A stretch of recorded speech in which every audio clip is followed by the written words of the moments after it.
Hello दोस्तों, नमस्कार। तो कैसे हैं आप लोग? उम्मीद है आप सब बेहतर होंगे। मेरा नाम है भूपेंद्र वैष्णव और आप देख रहे हैं भूपेंद्र मेस बुक रिव्यू।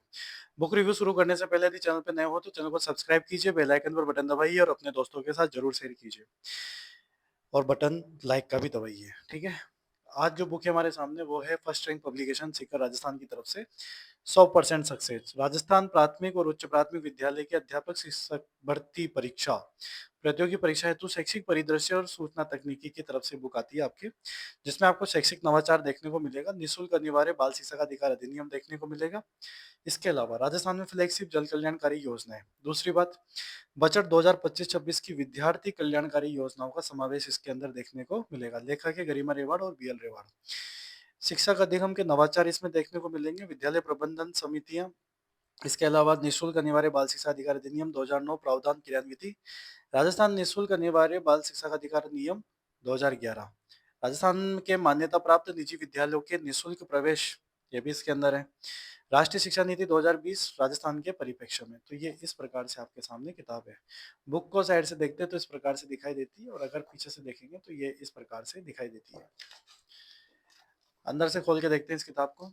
इस किताब की जो प्राइस रेट है वो है 250 रुपये इसमें रखी हुई है, बट ये आपको इजी गोइंग मिल जाएगी 150 रुपये, 100-150 रुपये तक आराम से। ठीक है। और अगर ये बुक आपको मार्केट में परचेज करनी है बूंदी में तो गोपाल सिंह प्लाजा पर जाकर अग्रवाल बुक डिपो पर आप इसे परचेज कर सकते हैं। इसमें विषय सूची है आपके सामने, इन सब चीजों को देख सकते हैं आप लोग, जिसमें शैक्षिक परिदृश्य है, शिक्षक अधिगम के नवाचार, विद्यालय प्रबंधन समितियां वगैरह, सूचना प्रौद्योगिकी। अच्छा, इसमें सूचना तकनीकी भी आपके, सूचना प्रौद्योगिकी। ओके। इसमें लिख रहा है कि इस तरह प्रश्न पूछे गए थे और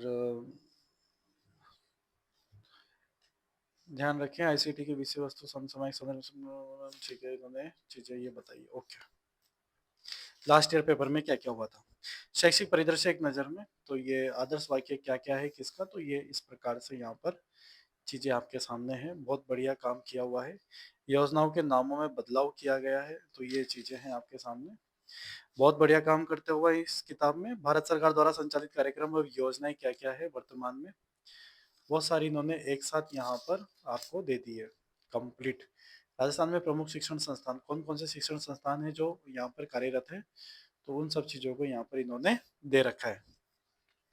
शिक्षण अधिगम के नवाचार, शैक्षिक नवाचार, कोरोना काल से पूर्व के नवाचार, कोरोना काल में किए गए नवाचार, इसके अलावा कोरोना काल के पश्चात किए गए नवाचार। तो 3 पार्ट में इन्होंने डिवाइड किया और तीनों को अलग अलग तरीके से यहाँ पर अच्छे तरीके से समझा रखा है। ऐसा ही क्यों, जो state initiative for quality education है उसको इन्होंने यहाँ पर लाइन वाइज ढंग से एक एक चीज को क्लियर करते हुए एग्जाम ओरिएंटेड तरीके से यहाँ पर इन चीजों को बताया है। ऐसा ही क्यों, 3 प्रकार की एबीएल, सीसीपी, सीसीई, परियोजना के उद्देश्य, परियोजना का संचालन, ऐसा ही क्यों ई का क्रियान्वयन वगैरह। तो डिटेल्स काफी बढ़िया दे रखी है इन्होंने। सामग्री के मुख्य अवयव, पीछे वस्तुनिष्ठ प्रश्न दे रखे हैं आप लोगों को और फर्स्ट ग्रेड के एग्जाम में क्या प्रश्न पूछा गया था इससे, वो भी आपको यहाँ पर दे रखा है। दीक्षा राइज के बारे में समझा रखा है आपको, दीक्षा राइज वाला जो टॉपिक है आपके। इसके अलावा दीक्षा ई लर्निंग के लाभ, वस्तुनिष्ठ प्रश्न, स्माइल वगैरह। ओके। हवा महल कार्यक्रम जो सब में ही चलता ही है, नॉर्मल सी बात। और पीछे वस्तुनिष्ठ प्रश्न है यहाँ पर। फर्स्ट ग्रेड में एचएम में इनमें प्रश्न पूछे गए स्माइल से। राजस्थान शिक्षा दर्शन टॉपिक है आपके, फिर उसके वस्तुनिष्ठ प्रश्न है, फिर शिक्षावाणी है। हर टॉपिक के बाद इन्होंने इसमें से कुछ क्वेश्चंस वगैरह यहाँ पर दे रखे हैं, बढ़िया। ठीक है। फिर ये राजस्थान के शिक्षा में बढ़ते कदम, आर के एस एम बी के, ये भी बहुत बढ़िया इन्होंने दे रखा है। बेसलाइन आकलन असेसमेंट दे रखा है आपको। पीछे एमसीक्यूज वगैरह दे रखे हैं आपको। ठीक है। ये क्वेश्चन आ गया देखो आपके थर्ड ग्रेड L2 संस्कृत वाले एग्जाम में, है ना, संस्कृत सब्जेक्ट का हुआ था जिसमें नोबैक डे कार्यक्रम। टीचर सपोर्ट मटेरियल दे रखा है आपको और शिक्षक मूल्यांकन प्रपत्र वगैरह, वस्तुनिष्ठ प्रश्न, पीएम ई विधा, अन्य नवाचार, ये भी आपको दे रखा है, बहुत बढ़िया। रीडिंग कैंपेन है, स्कूल रेडीनेस है यहाँ पर। तो ये सब चीजों को, छोटी छोटी चीजों को यहाँ पर देकर पीछे एमसीक्यू वगैरह बढ़िया दे रखे हैं। ठीक है। विद्यालय प्रबंधन और इसकी संबंधित समितियां हैं। एसडीएमसी शुरू में एसएमसी थी, फिर एसडीएमसी में परिवर्तित हुई तो उसमें तब्दील हुई। तो ये एसटीएमसी शुरू में थी और फिर उसके बाद एसएमसी यहाँ पर हमें देखने को मिली। तो इस प्रकार से इनका बताना है एसएमसी का कब आया मार्केट में, क्या चीजें हैं, धरातल पर इसका क्या कार्यालय कार्य क्षेत्र है, समिति के क्या उद्देश्य है, साधारण सभा के सदस्य क्या है, साधारण सभा सदस्यों का वर्गीकरण, ये एसएमडीसी के समिति के कार्यकारिणी समितियां हैं, इसमें अध्यक्ष कौन होगा, उपाध्यक्ष कौन होगा, सदस्य कौन होगा, पदेन सदस्य वगैरह सब चीजें दे रखी है यहाँ पर, पूरी एक एक चीजों को बढ़िया बता रखा है। ठीक है। विद्यालय प्रबंध समिति की कार्यकारिणी समिति का गठन, बढ़िया चीज भाई साहब, इसकी बैठकें, रिक्त पद, सब कुछ। फिर इसके बाद विद्यालय विकास और प्रबंधन समिति है एसडीएमसी, उसको भी इन्होंने बता रखा है बढ़िया। तो और पीछे इसके एमसीक्यूज वगैरह दे रखे हैं, और आप मानोगे नहीं, थर्ड ग्रेड एग्जाम्स में यहाँ से क्वेश्चन आए हैं और इस बार भी वापस आएंगे, चाहे वो सिंधी एग्जाम हो, उर्दू का हो, संस्कृत का हो, लेवल 1 हो, सिंधी हो, एचएम संस्कृत हो, और संस्कृत एजुकेशन जीके का वाला पेपर हो, तो क्वेश्चन, और स्कूल व्याख्याता वाला पेपर हो, यहाँ से क्वेश्चन 100% आ रहा है। एनईपी 2020 है आपके सामने, नेशनल एजुकेशन पॉलिसी यानी कि राष्ट्रीय शिक्षा नीति, ये भी आपको यहाँ पर दे रखी है, बढ़िया। राष्ट्रीय शिक्षा नीति 2020 दे रखी है आपको। फिर इसके अध्याय वगैरह दे रखे हैं आपको, जो जितने भी इसके अध्याय हैं उनको यहाँ पर डिटेल से बता रखा है, समझा रखा है। विशेष प्रतिभा मेधावी विद्यार्थियों के लिए सहायता, शिक्षक, राष्ट्रीय शिक्षा नीति 2020 एक शिक्षक एक दृष्टि में, समतामूलक समावेशी शिक्षा, अध्याय 8 स्कूल शिक्षा के लिए मानक निर्धारण और प्रत्यापन, राष्ट्रीय शिक्षा नीति 2020 व राजस्थान, राजस्थान के संदर्भ में क्या क्या प्रावधान किए गए हैं, और पीछे इसके एमसीक्यू हैं, और इसमें जो है थर्ड ग्रेड साइंस मैथ्स में क्वेश्चन आया हुआ है कि एसीसी का पूर्ण रूप क्या है, तो ये क्वेश्चन आया, early childhood care and education. ठीक है ना, क्वेश्चन बने हैं बच्चे यहाँ से ना। महत्वपूर्ण बिंदु, निःशुल्क अनिवार्य बाल शिक्षा का अधिकार अधिनियम आपके दे रखा है 2009, और सारे अध्याय वगैरह इनकी धाराएं, बढ़िया चीजों को इन्होंने समझा रखा है, सारी धाराएं दे रखी है यहाँ पे, धारा 7, 8, 9, 10।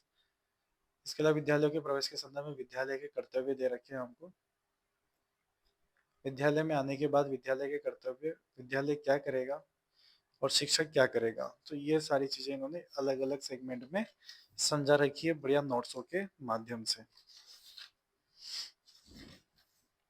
बालकों के अधिकारों का संरक्षण क्या है, प्रकीर्ण में क्या क्या चीजें हैं, और पीछे अनुसूची के लिए मानक दे रखे हैं, तो ये क्वेश्चन 100% आएंगे आपके, कोई नहीं रोक रहा भाई साहब। ये क्वेश्चन आ गए सारे, है ना। अनुसूची से 100% 100% प्रश्न आते हैं आपके, वस्तुनिष्ठ प्रश्न दे रखे हैं पीछे की तरफ बढ़िया मात्रा में। क्विक रिवीजन के लिए भी इन्होंने कुछ वन लाइनर दे रखे हैं पीछे की तरफ, और राजस्थान निःशुल्क अनिवार्य बाल शिक्षा का अधिकार नियम 2011 भी आपको यहाँ पर दे रखा है।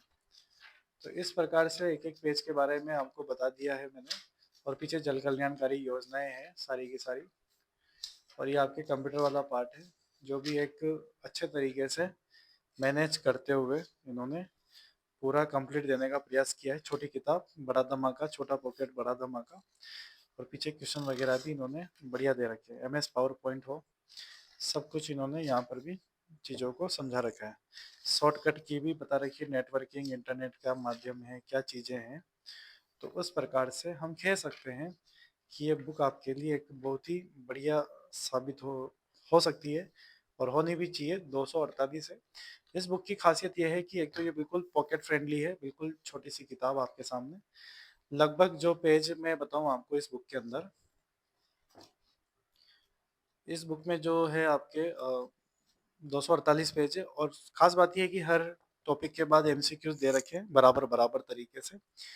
और अगर इस बुक को हम कहीं से भी पढ़ना स्टार्ट कर देते हैं, देखो इस बुक की खासियत क्या है, इसको हम कहीं से भी पढ़ना स्टार्ट कर देते हैं तो हमें ऐसा नहीं लगेगा कि कुछ समझ में नहीं आ रहा, मतलब हर लाइन को इन्होंने बहुत ही बिल्कुल सरल भाषा में व्यक्त करते हुए इन्होंने इस बुक के बारे में चीज़ों को बताया। तो इस हिसाब से कह सकते हैं कि आपके पास ये एक अच्छा ऑप्शन हो सकता है अगर आप इसे लेते हैं तो, क्योंकि इसमें आपका एक तो शैक्षिक परिदृश्य और एक सूचना तकनीक, ये दोनों से यहाँ पे प्रश्न आपको देखने को मिलेंगे। लगभग कम से कम भी आपको 15-20 क्वेश्चंस की यहाँ से आपको जो है 20 से ऊपर क्वेश्चन, मतलब 20 क्वेश्चन तक तो मैं मान के चलता हूँ ये बुक आपके लिए काफ़ी हेल्पफुल हो सकती है। ठीक है? तो बहुत-बहुत धन्यवाद। Thank you so much. Thanks again. ठीक है? उम्मीद है आपको बुक का रिव्यू अच्छा लगा होगा, कमेंट करके ज़रूर बताइए। ठीक है?